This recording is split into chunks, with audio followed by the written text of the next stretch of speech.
Welcome everyone to today's City Council meeting for the City of Oklahoma City.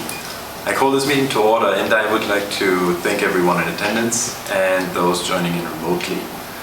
We call this meeting today to present our citizen-centric report for the fiscal year 2018.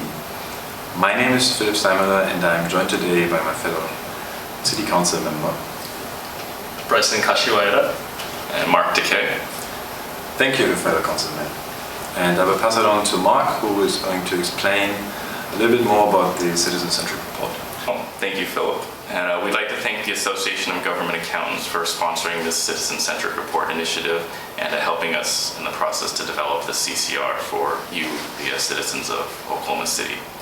For those who don't know, citizen-centric report is created by the government, in this case the City of Oklahoma City, for its citizens and its residents with information on how the city performed the previous fiscal year.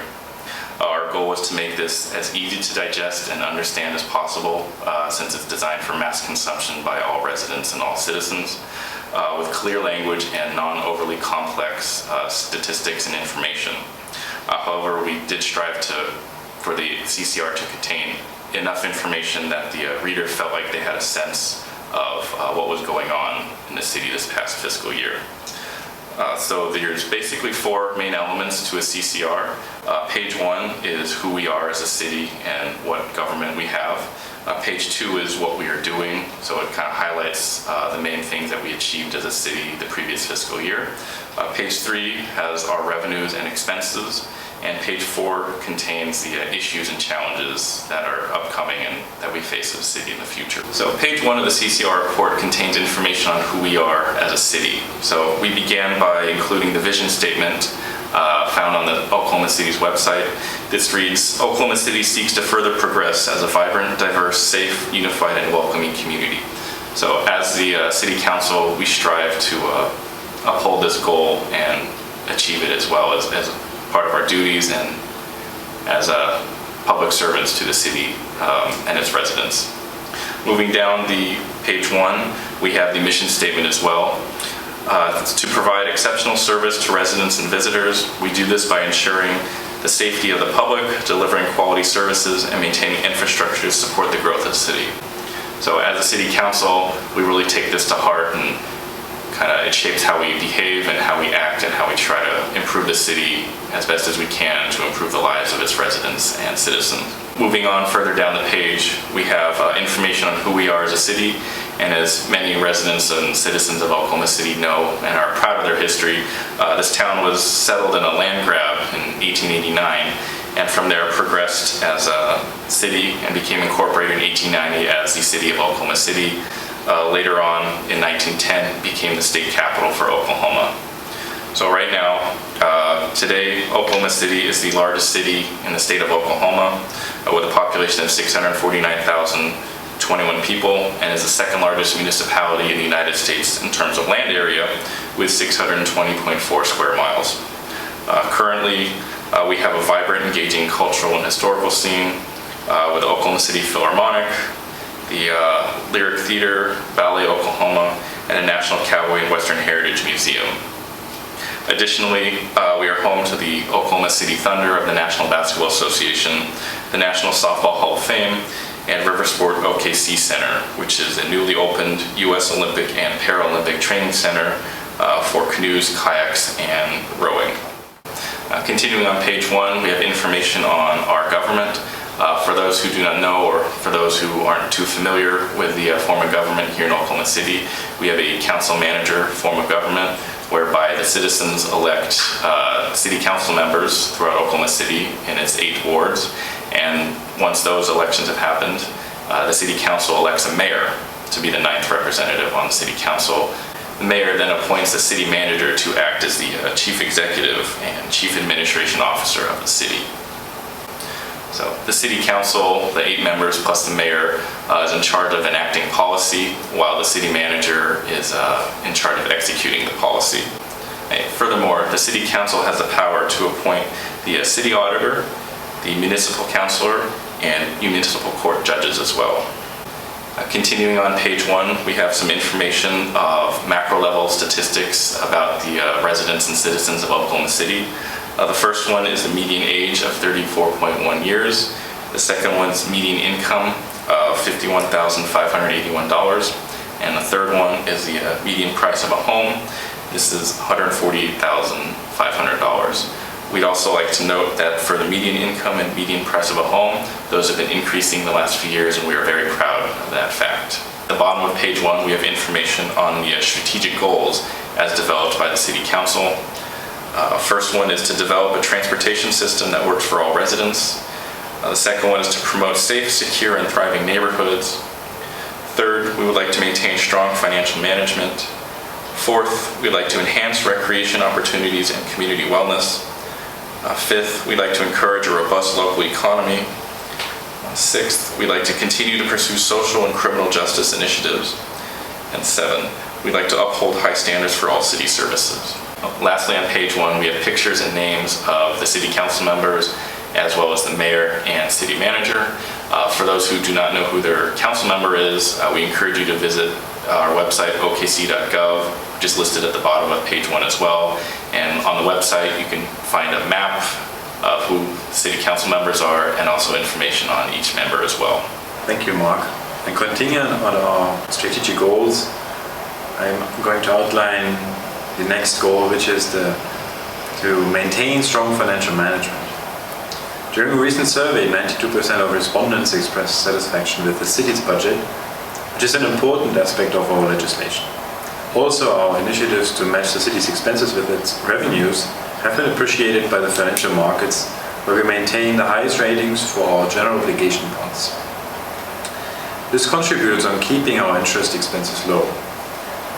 And based on a solid financial basis, we are striving to enhance offerings to our communities, among others through recreation and ways to improve citizens' wellness. As such, our recreation centers averaged 363 participants per day during fiscal year 2018, and the city's swimming facilities saw a total of 291 participants on average. While our recreation centers participants stayed behind target, swimming participants fulfilled our goal, and we will continue to build on this. Further, encouraging a robust local economy has led to a much larger than expected creation of 9,496 jobs. We had anticipated only 2,500 newly created jobs.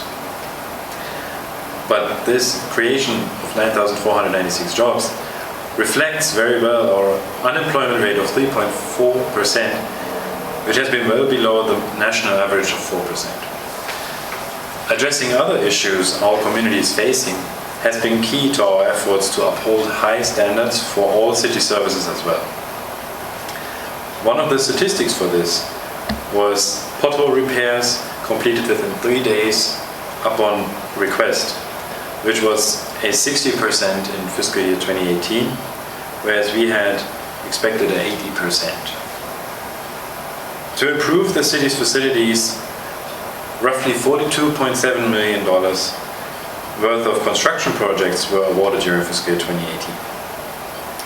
We believe that this below target number is still a strong building block for the future of Oklahoma City. Going over the bottom part of page 2, I will hand it off to Mark. Thank you, Philip. And for readers, the bottom of page 2 contains the awards and recognition section. These are national awards that Oklahoma City received in fiscal year 18, and we're very proud and happy to achieve these and obtain these, and we hope you're happy as well. Starting on the left is the award from the U.S. News and World Report, and that was given to 5 Oklahoma City public high schools here that were ranked among the best in the United States. Harding Charter Preparatory School, Dove Science Academy, and the Classen School for Advanced Studies all received the U.S. News Gold Badge Award, while Harding Fine Arts Academy and Southeast High School received the Silver Badge Award. So we're very proud of the students and teachers and all the employees of these schools, and we look forward to seeing what they have in the future. The second award is from CNBC and the Go Banking Rates website that ranked Oklahoma City #1 city in the country for high wages and low cost of living. And the final award on the paper that we included was from Wallet Hub, and it ranked Oklahoma City as the #1 large city in which to start a business. We'd also like to include that on page 2, there's a link to the fiscal year 18 performance report that has more information on the statistics and metrics that we just mentioned, as well as some information on the awards we just received. We encourage everyone to go visit this, and it has many more figures, stats, and metrics that measure how the city performed, in addition to the ones that we just mentioned. And that way the readers can see how the city's done in various ways, including under the strategic goals. Now on to Bryson for page 3 with revenues and expenses. Thank you, Mark. Thank you, Philip. What I'm going to talk about is primarily how our financial performance for the fiscal year 2018. As you know, Oklahoma City has a variety of revenue streams and expenses that we have to pay off each year. What I want to talk about is where our funds are going specifically, and also year-over-year performance, so how we performed from 2017 to 2018. So with that in mind, we'll get started with revenues. Revenues for the year was approximately $979 million. The primary source of these revenues was from sales tax. That accounted for about 45% of all total revenues. Significant changes in revenues. We saw the most significant changes in operating grants and contributions. We saw a decrease of about 85 million, and which was about a 72% change. Specifically, we saw decreases in operating grants of about $85 million. This $85 million came from 3 main factors. We saw a decrease in capital contributions from the OCEDT. We saw a grant revenue decrease in Department of Housing and Urban Development, and we saw a decrease in capital donations. After all that's said and done, our financial performance decreased by about 0.7% when compared to 2017, and the change was about $7 million. Total expenses for 2018 fiscal year was approximately $859 million. Public safety was the largest cost of the city and accounted for 40% of all total expenses. Public safety increased due to the job creation of the fire department and police force. We were able to create 129 new positions in the police force, as well as 57 new positions in the fire department. When we look at year-over-year performance, from 2017 to 2018, we saw noticeable changes in education of about 21 million. This was about a 5,000% increase in expenses in education, and this is stemming from the dissolution of the OKC Metropolitan Area Public Schools Trust. This trust was enacted on November 13th, 2001, and was used to fund public schools capital projects. And that concludes our financial performance for the fiscal 2018 year. You can find more information at www.okc.gov. At this time, I'm going to turn it over to my colleague, Philip, and he's going to talk about upcoming future projects and challenges facing us in the fiscal year 2019. Thank you, Bryson. For the page 4 of our CCR for the fiscal year 2018, we have split the page into 3 different parts. The first part points out Oklahoma City's major initiatives that are continuing into fiscal year 2019, followed by key issues the city and the government departments are facing, as well as at the bottom of the page, the third part, links and ways on how to get to know more about Oklahoma City and getting in contact with the government. There are 3 parts to this program. One of them is a temporary penny sales tax extension that is estimated to add $240 million to the city's funding. The second part is the GEO bond program, and the third is a permanent 1/4 cent sales tax increase. Following the outline of our continuing initiatives are the key issues that the city government is facing at the moment. The first of these issues concerns employee recruitment and benefits. There have been major challenges to fulfill positions and retain employees in city departments, and also there's a need to address an unfunded liability for retiree health insurance. The second of these key issues concerns capital projects funding and maintenance. Inherently, operating losses of projects need to be covered by the city's funding, as well as the expiring funding for public safety capital.